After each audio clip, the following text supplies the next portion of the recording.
There's a prison in America designed not just to lock people away, but to erase them from human contact. No windows to the outside world. No voices. No touch. Just concrete, steel, and silence.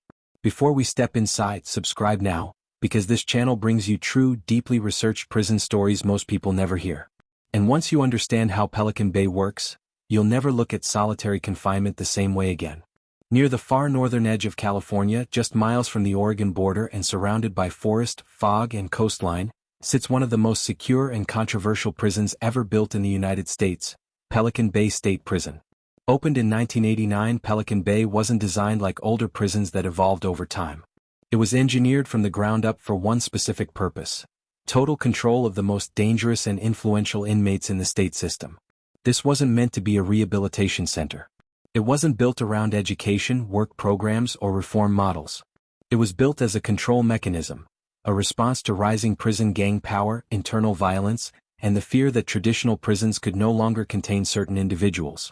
Pelican Bay sits in Crescent City, isolated by geography as much as by design. That location choice was deliberate. Distance makes escape harder. Distance makes coordination harder. Distance makes influence weaker, at least in theory.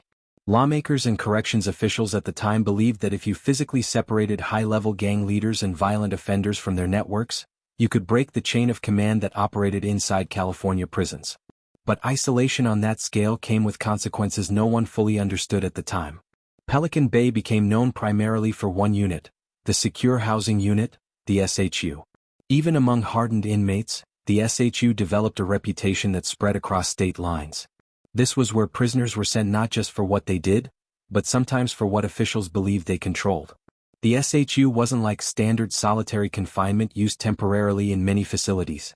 This was long-term, sometimes indefinite isolation. Years. In some cases, decades.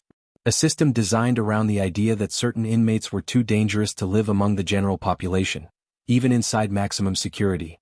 The architecture itself reflects that philosophy. Instead of large cell blocks with shared spaces, the SHU is built in pods, tight clusters of cells arranged around a central control booth. Movement is minimized. Human contact is minimized. Visual contact is minimized. Every door, every gate, every corridor is layered with redundancy. A typical SHU cell measures roughly 8 by 10 feet. Concrete walls. Solid metal door. No direct outside view. Lighting controlled externally. Meals pass through a slot. Conversations, if they happen at all, are often shouted through steel and concrete. In the early years, officials described Pelican Bay as a technological leap forward in prison management. Electronic doors. Remote surveillance. Integrated control systems. Reduced need for face-to-face guard contact. From an operational standpoint, it was considered efficient and safe for staff. But efficiency in confinement raises a difficult question. What happens psychologically when a human being lives with almost no meaningful social contact? Former corrections planners argued that Pelican Bay was a necessary response to a real crisis. During the 1970s and 1980s, prison gangs had become highly organized. Groups like the Aryan Brotherhood, Black Guerrilla Family, and Mexican Mafia were operating structured hierarchies behind bars. Orders could be issued from inside prison walls and carried out on the outside. Violence could be directed remotely. Witness intimidation, coordinated assaults, and internal hits were not rare. Authorities believed that removing leadership figures from the general population and placing them into strict isolation would disrupt those chains of command. And in some measurable ways it did. But the method, prolonged isolation, would later become one of the most debated correctional strategies in modern American history. The daily routine inside the SHU was built around predictability and restriction. Wake-up times were fixed. Meals were delivered to the door. Recreation, when allowed, often meant being escorted, alone, to a small concrete exercise yard sometimes described by inmates as a dog run. No group yard. No shared gym. No communal meals. Even medical visits and legal appointments followed high-security escort procedures. Multiple officers. Mechanical restraints. Timed movement. Every step documented. Supporters of the model argued that this level of control prevented inmate-on-inmate violence and protected staff. Critics argued that it created another kind of damage, one less visible but deeply serious. Over time, psychologists, legal scholars, and human rights observers began studying the effects of long-term isolation. Reports described symptoms like anxiety, depression, sleep disruption, difficulty concentrating, hypersensitivity to sound, and emotional withdrawal. Not every inmate experienced the same effects, but enough did that the SHU became a national topic of debate. Pelican Bay was no longer just a prison. It became a symbol, cited in lawsuits, documentaries, legislative hearings, and international human rights discussions. But to understand how it reached that point, you have to understand the selection process, how inmates ended up there in the first place. Placement in the SHU didn't always require a violent act inside prison. Sometimes it was based on gang validation, a classification process where officials determined whether an inmate was affiliated with a recognized prison gang. Validation could rely on multiple sources: tattoos, written materials, coded communications, association patterns, or testimony from other inmates. Once validated, an inmate could be assigned to the SHU for an indeterminate term. Not a fixed sentence, but a status that lasted until they met specific criteria for release back to general population.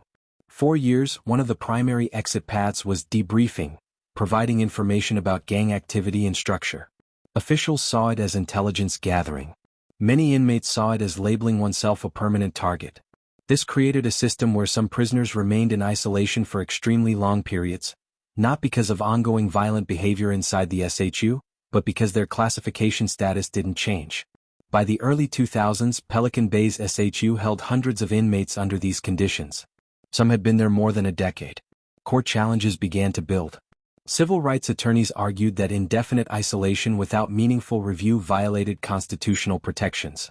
Corrections officials countered that security decisions required discretion and flexibility. The legal battles that followed would reshape how California, and eventually other states, approached long-term solitary confinement. And yet, despite lawsuits and reforms, Pelican Bay's reputation remained unchanged in one respect. It was still considered one of the most secure prisons in America. Staff training emphasized controlled communication, tactical movement, and procedural consistency. Every action inside high-security housing units followed checklists and layered authorization. Use of force policies were formalized and reviewed. Incident documentation was extensive. From the outside, Pelican Bay looks like a fortress dropped into wilderness. From the inside, it functions like a system of controlled boxes within boxes. Movement through space broken into secure stages, each separated by reinforced barriers. No chaos. No crowds. Just control. But prisons are never only about architecture and policy. They're about people, the officers who work there, the inmates who live there, the families who wait outside, and the communities that host these institutions. In Crescent City, Pelican Bay is one of the region's largest employers. That creates a complex relationship between town and prison. For some residents, it represents economic stability. For others, it represents controversy and moral debate. Jobs versus justice. Security versus humanity. To understand why this prison became one of the most debated facilities in America, you have to step inside the secure housing unit, not physically but structurally. Because what defines this place isn't just who is held there. It's how time works inside it. In the SHU, time is not measured by movement, social interaction, or routine activity. It's measured by counts, door slots, escort chains, and controlled light. The design removes variables. The system reduces unpredictability. Every process is repeatable, documented, and regulated. A typical day begins without announcement. Lights shift. Sound travels differently through concrete. There is no shared wake-up noise like in open dorm units. No crowd movement. No line formation. Just the distant echo of steel doors opening and closing somewhere down the pod. Cells are built to prevent physical contact. Solid doors instead of bars. Perforated metal or narrow windows instead of open fronts.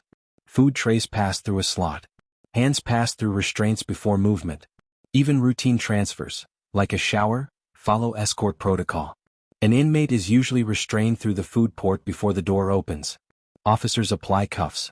The door opens. Movement happens. The door closes again. Procedure over speed, every time.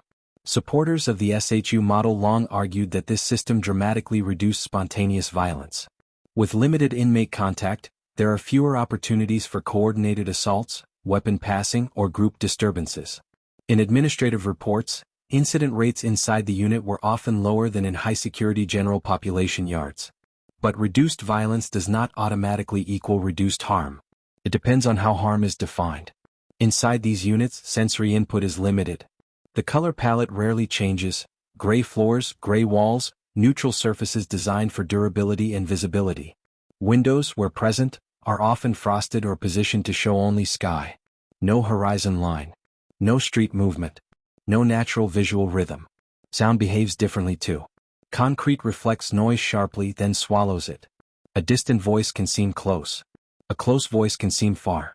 Over time, inmates have described becoming hyper-aware of small sounds, keys turning, boots stepping, metal sliding, because there is so little else to process. Mail call becomes an event. Legal paperwork becomes stimulation. Even the arrival of a book can mark a turning point in a week. Reading materials are permitted under policy, but access has varied over time depending on classification status and rule changes. Some inmates built strict reading schedules to structure their days: law books, history texts, religious works, dictionaries. Documented court testimonies show that some prisoners read thousands of pages per year simply to maintain mental discipline. Others exercised in place: push-ups, pacing, stretching routines measured by tile counts on the floor. Repetition became a coping mechanism. Former correctional staff have described two parallel realities inside high-isolation housing: operational calm and psychological tension. From the officer's view, a quiet pod is a safe pod. From the inmate's view, prolonged quiet can become pressure.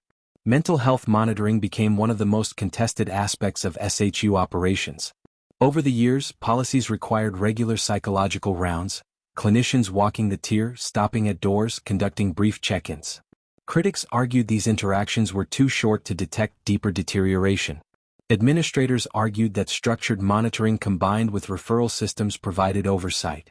The truth, documented through court records and independent reviews, showed mixed outcomes. Some inmates adapted. Some deteriorated. Some fluctuated over time depending on length of stay, prior mental health history, and available coping tools. Length of stay matters, and at this facility, length of stay was one of the biggest controversies. Unlike short disciplinary segregation used in many prisons for rule violations, SHU placement here was often administrative and open-ended. That meant there was no fixed countdown date circled on a calendar. Release depended on classification review, behavior records, and validation status. Validation, the gang affiliation determination process, became central to the system. Officials used a point-based evidence model: symbols, written codes, association records, intercepted communications, and corroborating sources. When the threshold was met, an inmate could be classified as affiliated with a prison gang. Authorities argued this was intelligence-driven and necessary for security. Legal advocates argued the criteria were sometimes too broad and the appeals process too limited. Court filings over the years include examples where disputed artwork, reading materials, or address book entries became part of validation packets. Those disputes would later fuel major legal challenges, but inside the unit, the classification result mattered more than the debate. It determined where you lived, how long you stayed, and what your exit options were.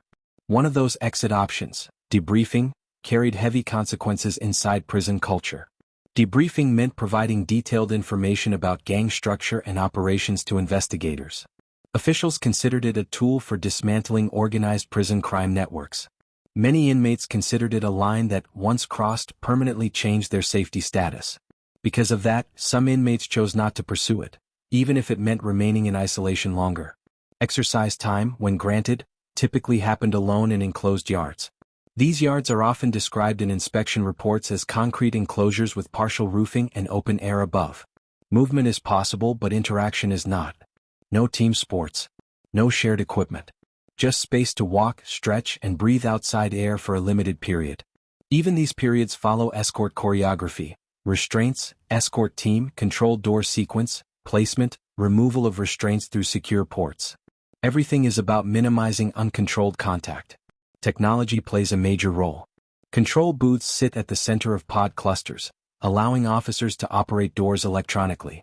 Camera coverage overlaps. Logs record movement times. Redundancy is built into every security layer. If one system fails, another takes over. From a systems design perspective, it is one of the most controlled correctional environments ever created. But systems built for control often struggle with nuance. And nuance matters when dealing with human behavior. Not every inmate placed in high-security isolation arrived with the same disciplinary record. Some had extensive violent histories. Others were placed based on association intelligence. Over time, external reviewers began asking whether the unit was being used with sufficient precision, or with too much categorical grouping. These questions didn't stay academic. They became legal. Multiple lawsuits challenged prolonged isolation conditions and classification processes. Expert witnesses testified about psychological effects. Former inmates described lived experience. Corrections leaders defended operational necessity. Federal courts began examining how long isolation could last before it raised constitutional concerns. The debate was no longer just about one prison. It was about the limits of solitary confinement in modern corrections. And then something happened that forced the issue into the public spotlight: coordinated inmate hunger strikes that spread across facilities and drew international attention. Organized across racial and geographic lines, they signaled that even in isolation, collective protest was still possible. How that organization happened, inside one of the most restrictive prison systems in the country, surprised many observers. That moment would mark a turning point. 4 years, what happened inside the secure housing unit at Pelican Bay State Prison remained largely invisible to the public. Court filings existed. Oversight reports existed. But public attention was limited. The unit was remote, tightly controlled, and rarely seen on camera. That changed when a form of protest began that required no weapons, no movement, and no physical confrontation, only refusal. Food trays started coming back untouched. In 2011, inmates inside the SHU launched a coordinated hunger strike that quickly spread beyond a single housing unit. It expanded across multiple California prisons, involving thousands of inmates at its peak. What made this event historically significant wasn't just the number of participants. It was the organization behind it. Officials and outside observers had long believed that strict isolation prevented coordinated action. Yet this protest showed that communication networks, slow, coded, indirect, still existed. Messages traveled through legal mail, attorney channels, permitted correspondence, and informal signaling methods that developed over years of restricted contact. The core demands were documented clearly and repeated consistently. Independent reviews later summarized them into key themes: changes to gang validation procedures, limits on long-term isolation, expanded access to programming and privileges, and improvements in living conditions inside high-security housing. Corrections administrators responded with caution. From their perspective, policy decisions inside maximum security environments could not be shaped by inmate pressure campaigns. They argued that gang management strategies were based on intelligence and safety needs, not negotiation leverage. But the scale of participation forced engagement. Medical monitoring increased immediately. Hunger strikes inside prisons are treated as medical risk events. Staff track weight, hydration status, and vital signs. Clinical teams prepare intervention protocols. The situation becomes both a custody matter and a healthcare matter at the same time. The first strike drew national media coverage. Civil rights organizations amplified the story. Legal advocacy groups connected the protest to ongoing lawsuits challenging long-term solitary confinement. Families of inmates organized outside support rallies. Lawmakers began requesting briefings. Then the strikes resumed, again on a larger scale. By 2013, another coordinated hunger strike spread across California's prison system, with participation estimates in the tens of thousands statewide at various points in the protest cycle. Not every participant refused every meal continuously, participation levels fluctuated, but the message was unmistakable. The SHU policy structure was now a public issue. One of the most unusual aspects of the protest was cross-group cooperation. Historically rival prison groups were reported, in official investigations and later court discussions, to have agreed to suspend internal conflicts during the protest period. That development surprised many analysts who had studied prison gang dynamics for decades. From a corrections intelligence standpoint, that cooperation was both notable and concerning. It showed a level of coordination capacity that isolation policies were designed to prevent. Negotiations were not conducted in the traditional sense, but policy review processes accelerated. State officials began reassessing validation criteria and SHU placement rules. Independent experts were consulted. Internal working groups were formed. Documentation standards were examined more closely. The result was not instant change, but it was the beginning of structural reform. One of the most significant developments that followed was the redesign of how gang affiliation and housing placement were evaluated.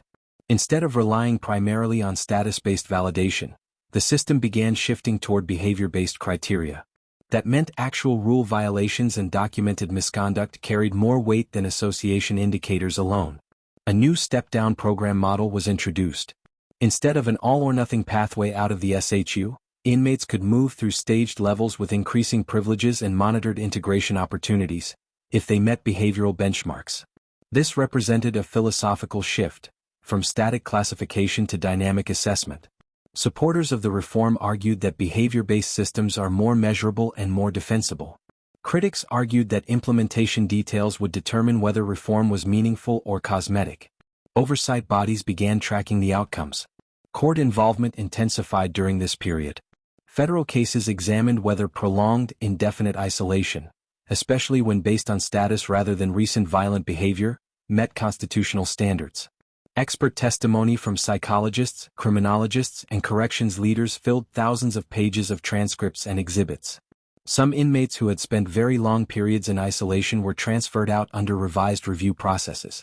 Others remained under high-security housing but with updated evaluation timelines. Policy language changed to include more frequent case reviews and clearer exit criteria.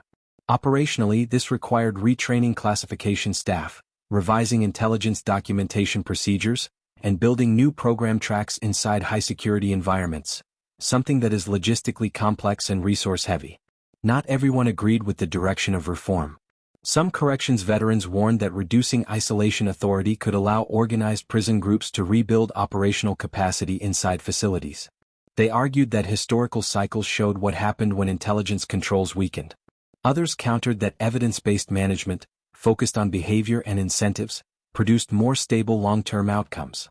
The debate moved from courtroom to legislature to academic journals. Meanwhile, daily life inside the SHU continued, counts, escorts, tray slots, reviews, logs, but now under a brighter spotlight. External inspection teams increased visit frequency. Data reporting requirements expanded. Mental health tracking protocols were updated. Media coverage often simplified the story into a binary, cruelty versus security, but the operational reality was more complex. Prisons must manage individuals with very different histories, risks, and behavioral patterns under one system. Overly rigid policy can cause harm. Overly loose policy can cause harm. The balance is never static.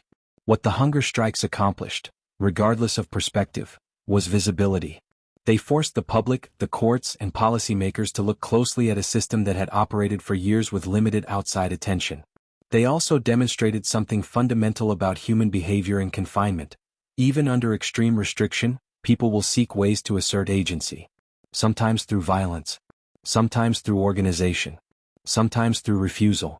Inside high-security corrections, refusal can be as disruptive as force, because it forces institutional response without triggering standard tactical playbooks.